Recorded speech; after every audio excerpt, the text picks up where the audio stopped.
Welcome back to the channel. Today we're reacting to Miss Martha Reeves. If you know Motown, then you definitely know this woman. But before we get started, I want you to consider checking out my other YouTube channel. The link is in the description box below. Help me get this video to 500 likes. And as always, don't forget to like, share, watch more videos, and subscribe to the channel. Okay, since we're sitting here in the Fox Theater, I thought I'd ask you first to tell me a little bit about the first time you performed here, a little bit about what you were doing then and what that was like. I don't even have recollections of my very first time here because between the years of 1962 and 1972, we frequented this place as much as we did probably the Hitsville USA building. We were here mostly every Thanksgiving, every Easter, every Christmas. I remember 6 shows a day at one time, a 5-day-a-week engagement, or sometimes 10 days. All depends on how long the holiday was. And we've had lines around the corner and fond memories right here in the Fox. One of my fondest memories, however, is the day that the riots broke out here. I was actually on stage and someone was standing in the wings of the by the curtain, waving to me furiously, and I didn't know what the occasion was, and it never happened before where your show was interrupted. So I said, wait just a minute, to the audience. I went to the edge of the stage and was told that there was a riot and to tell everyone to go home because there had been a curfew placed on Detroit. There were fires everywhere, and to see if we could get the people here, and it was jam-packed, to get them to quietly leave in a conducted manner. And I made the speech. It was quite a task. I didn't want that kind of responsibility ever in my life, but I was faced with it, and I think I handled it very well. But Let me know in the comments if you lived through those riots, and can you please tell me your experience? Paint me a picture in the comments. by the grace of God, I did manage to get everybody to walk out quietly, and we all had to get to our families and to our homes and secure ourselves because there was pandemonium all over the city of Detroit. Since you mentioned that, let me ask you a little bit more about it. Did that time, those riots in '67, was that a turning point for what was happening at Motown and the whole feeling and the relationship between Motown and the city of Detroit? No, it didn't have any effect at all on Motown. Our entry into the music business here in Detroit had gotten us a well-respected position. The riots had nothing to do with our music. And the mere fact that we were all gathered here at the Fox Theater, one of the biggest theaters in Detroit, it was necessary that they used whoever was on stage. And at that time, it was a Motown Revue, and I was the elected one. I remember Jimmy Mack had just been released, and I was anxious to sing it, but I never got to sing it because we had to ask the audience to leave. Go back one, please. I'm going to kind of jump back in time a little now and ask you about your childhood. I know you've been asked these questions a million times. My book will be released August 11th, and it had full stories about my childhood, about my first days at Motown, my actually being a secretary there, and how I evolved from a clerical position to an actual singing position, which was my intentions in the first place. I will be sure to look up that book and make sure that there's a link in the description box below. Tell me about your childhood and your singing in the church and how that really got you going musically. Okay, my mom and dad were musical. Dad played guitar, and his favorite music was the blues. And Mom also sang, and her idol was Billie Holiday. So I remember the first recollections of my mom was this caramel-colored woman who kind of walked with the rhythm. She was slightly pigeon-toed, so she always gave the appearance of like stepping on her own toes. And there were 12 children born to Elijah and Ruby Reeves. I'm the third child and the first girl. And I can remember her putting me in my cutest dress, standing me on a table, and encouraging me by saying, "Sing it, baby." But at night, singing to us and teaching us songs, church songs, popular songs, jazz songs. So I have a musical background. And as a child, I won candy at the age of 3 with my 2 older brothers in church. We won chocolate-covered cherries for being the best ones on this talent show. And my first applause, my first audience. And I knew then that I had a talent. In the good old days, we didn't have television. So when we visited each other's houses, the children were the show. And I've been asked on occasion to do that song that Mama taught you. I've been put on coffee tables and told to shake your booty, baby, like Mama taught you. And she kind of gave me the inspiration to be a performer. She still does. She still tells me what to do. I lost my dad in '83, but I have fond memories of him taking his guitar down off the wall and singing Good Evening Little Schoolgirl just for me. Tell me some of the things that your parents inspired or kind of pushed you to become. Let's change the frame, please. So you can hear, especially in the '60s, and the music that was starting to come out of Motown and from out of Chicago, there was a lot of gospel influence in the popular music at that time. Were you really aware of that happening? And was Sam Cooke an influence on you? And were you aware of him, becoming a secular singer? I was taken to church as a young child 4 or 5 times a week, my grandfather being the minister of our Methodist church. And I knew about Aretha Franklin when I was about 8 years old. I don't know how old she was, because as the records show, I'm a bit older than she is. But I remember her singing a song called Never Grow Old. And she was my first inspiration that, as a child, that I could even be a recording artist. She later switched to secular music, which was all right with me because I closely associate rhythm and blues with gospel music. I don't know anyone in show business who didn't start in the church. Even Tom Jones has a church background, a religious background. I think God gives everyone the talent, and it's up to you to take it wherever you'd like for it to go. However, in my music, I can place my religion along with the lyrics. Everything I've sang, I could always place God in it. My songs have been about love, and it's been about happy times and good times. And if there was a heartbreak, there was always a hope in the song. So I've kind of had that as a rule, that I wouldn't sing anything that I couldn't put my religion or my God or Jesus in. What about Sam Cooke? Were you aware of him when you were young as a real singing idol who left the Soul Stirrers and started recording secular music? My brother Benny was the first singer in my family, my oldest brother, and he had a group called the Motor City Travelers. They used to tear the churches up singing songs that they copied from records that Mom would play, by Sam Cooke and the Soul Stirrers, the Five Blind Boys, the Pilgrim Travelers, the Dixie Hummingbirds. And I used to emulate Shirley Caesar when she was with the Caravans. I could go on and on. Mahalia Jackson always makes me cry. But our house was filled with their music, and Sam Cooke was as much a part of our family as anyone could be through his recordings. My brother Thomas would sing lead on the Sam Cooke songs. Was there ever any sense in your family or among the people you knew that Sam Cooke was somehow selling out when he left the gospel ranks to record secular? No, because Sam's music, some of the songs that he sang were actually church songs with lyrics rewritten.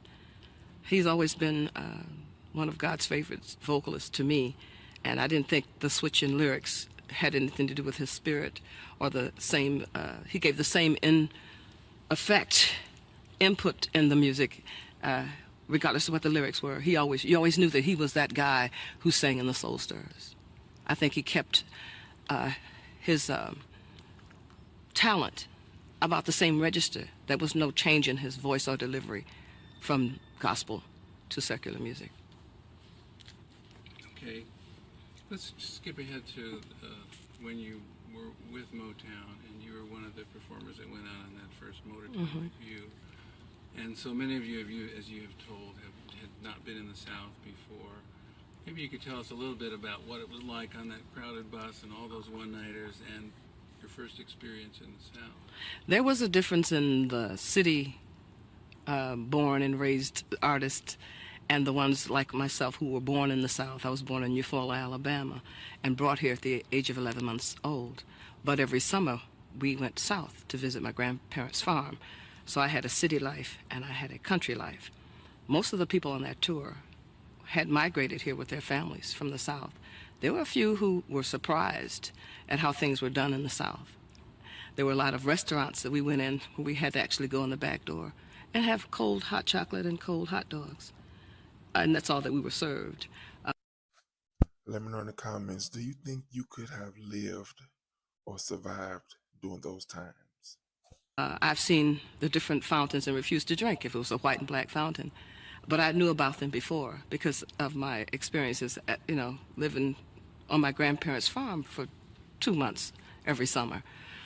They were very surprised at how hatred and prejudice kind of engulfed our relationships there. But it changed once the music started. I have been in front of a Confederate flag on stage with it in back of me and watch a segregated audience integrate with the music and not know where they were sitting when the music started. Once the show got involved, everybody forgot their hatred, and Motown's music made a marriage. I've seen that happen. When you say, clap your hands, everybody clapped their hands. When we said, get up and dance, everybody got up and danced. And the prejudice and the hatred was forgotten, at least during showtime. Then we'd get back on a bus, and we were denied entrance into a lot of the hotels. I have to credit the Holiday Inn chain of being the first real hotel people to let us occupy their hotels. I always make it a point, if I have a choice, I choose Holiday Inn.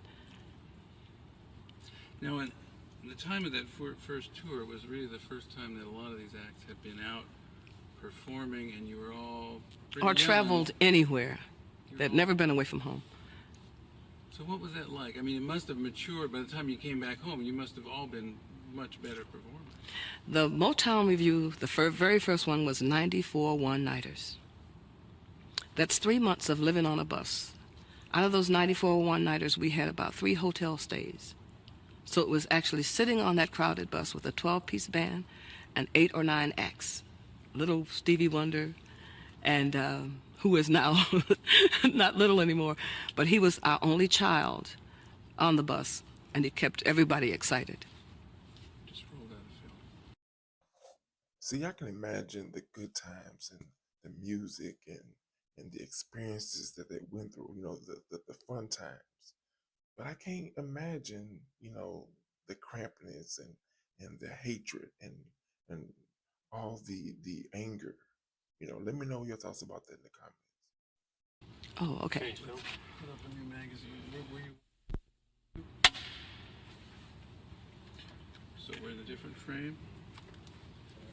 So you were telling me some of the performers and how they matured on this tour, how they grew as performers. The day in October that the bus actually pulled off, we had a meeting. Barry was there, Mr. Gordy was there, Thomas Beans Bowles, whose idea this whole tour was there, of course, and he also rode on the tour. He went along with everybody to make sure that the things were carried out. The artists who had hit records at that time and had world recognition were the Miracles, the Marvelettes, and Mary Wells. Everyone else was an unknown. We had just had to come and get these memories released, and singing behind Marvin Gaye on Stubborn Kind of Fella, Hitchhike, Pride and Joy. He was riding the crest of a hit, but not really there yet. And after, I think we introduced Kim Weston, the Contours, the Temptations were singing backup for Mary Wells. That's before David Ruffin had joined the group. And we had, I think that's the list of artists. When we came back after those 3 months, everybody's record had hit. It's amazing how fast Motown grew. I was only a secretary there for 9 months, but at the end of that 9 months, everybody was famous. Everybody had a record out, and I never looked back. I gave my job to 3 girls from Secretarial College, and I never looked back. We had a wonderful reception. It was amazing to go to different cities and find so many people who knew our music. Tell me, have you ever taken a job somewhere with the hopes of doing more within that company? Paint me a picture in the comments if you have. Who had actually heard the records and had waited to see us. And I'm still friends with a lot of those people that we met on that first tour. People were friendlier then. They loved more, and they supported you even more than they do today. And we made a good impression because of Mr. Beans Bowles' idea to put us all on the bus and have us tour. Now that tour, if I remember correctly, ended at the Apollo or one of those early tours. It didn't end. It didn't end there. We went through there. Okay. Yes. What was that? Must have been the high point, or certainly one of the high points, hitting the stage of the Apollo. I remember going to the Apollo and being frightened out of my mind because there was this gentleman there by the name of Honey Cole from Cole and Atkins dance team. A lot of people will remember him from his movies that he made just before his demise. But he scared us. He was standing backstage, this tall genius. He looked like a wizard. Walked up to us and said, "You little Hastings Street girls better get back to Detroit. If you're not good, they're going to throw bottles and vegetables at you. I know 2 guys in the second row with lettuce, just waiting if you're not good.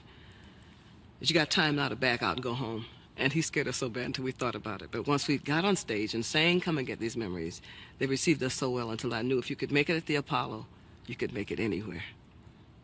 Now, Marvin Gaye supposedly has always had a problem with stage fright and being shy, but to see him on that show on the Apollo in '62, he's really getting down. It's hard to imagine. Is that right? I mean, was he as shy? Was it hard for him to perform? Marvin always reminded me of Sam Cooke in a way because the way he looked and the way he sang. They had similar tender qualities about their voices to me. That's a personal opinion. And he's always been the kind of guy that you had to kind of watch after. If left on his own, he wouldn't have gone on stage. So you had to go and check his dressing room from time to time and encourage him to either prepare that his time would be soon or to come on, Marvin, let's get on stage. We sang backup off stage for him a lot. Once in a while we'd go on stage with him, but the majority of times he was left on his own. By the time we had arrived at the Apollo and that footage was made that we're so proud of, with all of us, our very first time at the Apollo, we had practiced with Marvin and we had taught him to do a few dance moves.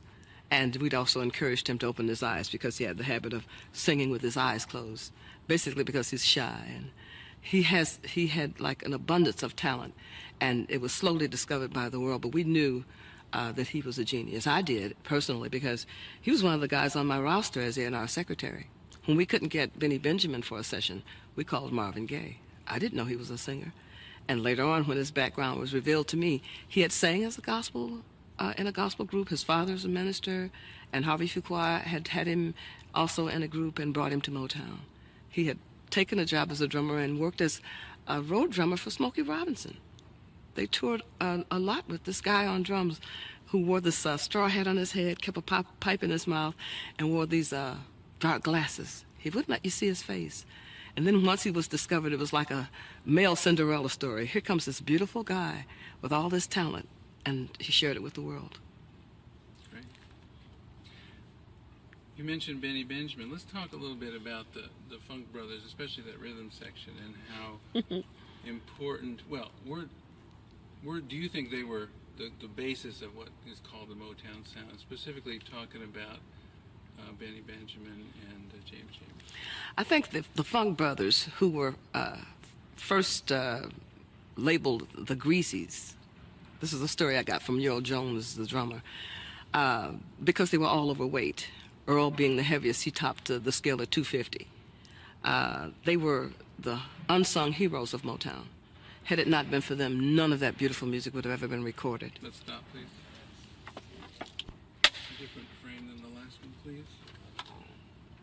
So let's just back up with this idea. The importance of this Funk Brothers rhythm section to the Motown sound.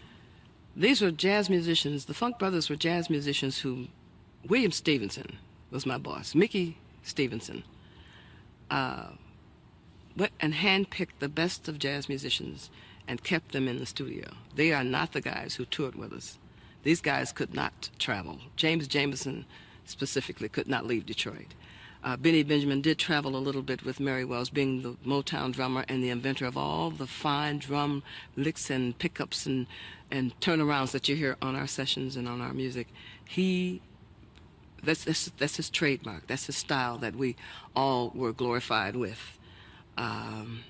They were excellent musicians who left music that I have yet found musicians who can emulate or imitate or duplicate their skill and expertise. I find it very difficult to get the sound that James Jamerson had on that upright bass on our early recordings from anyone with a Fender in their hands.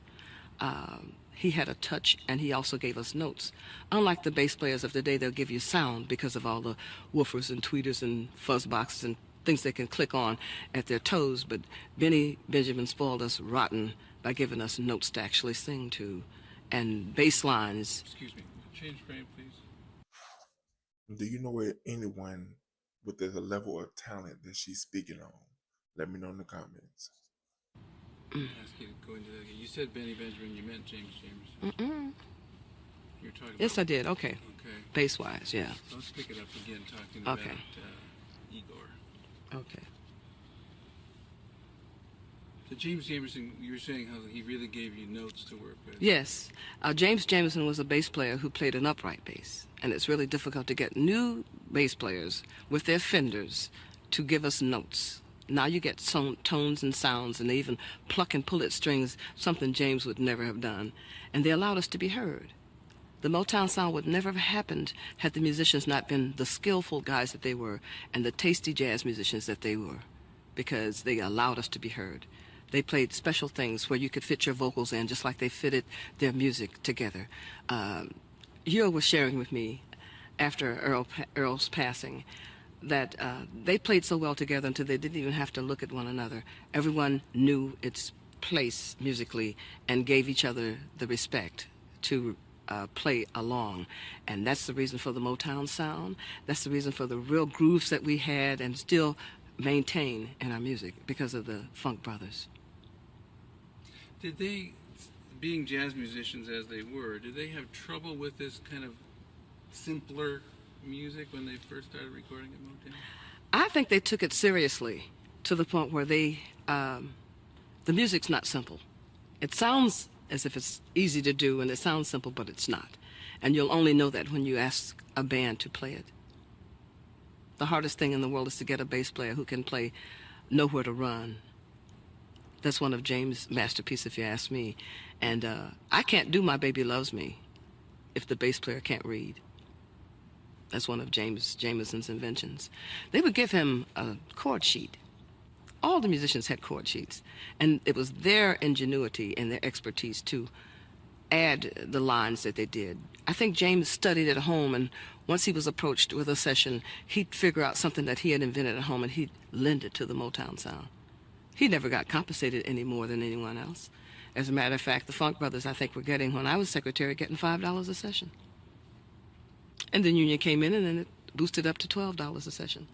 But imagine having played on a song like Shop Around. I mean, and the other big piece of the Motown sound puzzle is HDH. I was going to ask you to talk about them. One of their first hits was your Come Get These Memories. That's right. Tell me about how it was working with them, and maybe you could describe the three of them and how they divided up the work. Okay. My first arrival at Motown in the A&R department, I was given a card by William Stevenson at the 20 grand and asked to come to Motown for an audition. I had a job at the Citywide Cleaners, and I was moonlighting by being Martha Lavelle on the weekends. This is in between groups. The Delphis had broken up, and I know that I had to... somebody's being beeped. Let's cut for a second. Get your breath. Time change. Is it? Martha Reeves mentioned artists being paid $5 and $12 a session. Can you imagine the spending power back then compared to now? If you have some understanding of the spending power, please explain to me. Help us understand in the comments. But as always, don't forget to like, share, watch more videos, and subscribe to the channel.